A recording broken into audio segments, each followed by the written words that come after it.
నకిలీ అల్లం వెల్లుల్లి పేస్ట్ తయారు చేసి విక్రయిస్తున్న ముఠా గుట్టురట్టు చేసిన వికారాబాద్ జిల్లా టాస్క్ ఫోర్స్ పోలీసులు 11 క్వింటాల నకిలీ అల్లం వెల్లుల్లి పేస్ట్ స్వాధీనం చేసుకున్నారు. కాగా ఇద్దరిపై కేసు నమోదు చేసి మీడియా సమావేశంలో కేసు వివరాలు వెల్లడించారు వికారాబాద్ జిల్లా ఎస్పీ కోటిరెడ్డి.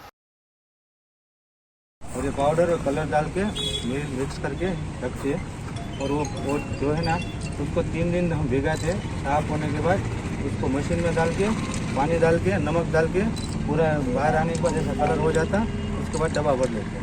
రూపాయలు ఉంటుంది. అట్లాంటిది 5 కేజీల ఈ పేస్ట్ ని వాళ్ళు 200 రూపాయలకి అమ్ముతారంటే ప్రజలు కూడా గమనించాలి.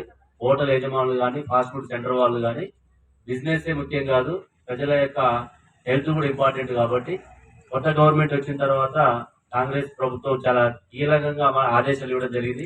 ఎవరైనా సరే ఇలాంటి అక్రమ వ్యాపారాలు కానీ అసాంఘిక కార్యకలాపాలు కానీ ప్రజల యొక్క హెల్త్ మీద ఆహార పదార్థాలను కల్తీ చేయడం కానీ నకిలీ విత్తనాలు చేయడం కానీ అమ్మటం కానీ అదేవిధంగా గాంజా కానీ డ్రగ్స్ కానీ ఇట్లాంటి ఏ చర్యలు పాల్పడ్డా కూడా వాళ్ళ మీద కఠిన చర్యలు తీసుకోవడం జరుగుతుంది. వాళ్ళ మీద పీడీ యాక్ట్ పెట్టడం జరుగుతుంది. క్లియర్గా ఆదేశాలు ఇవ్వడం జరిగింది.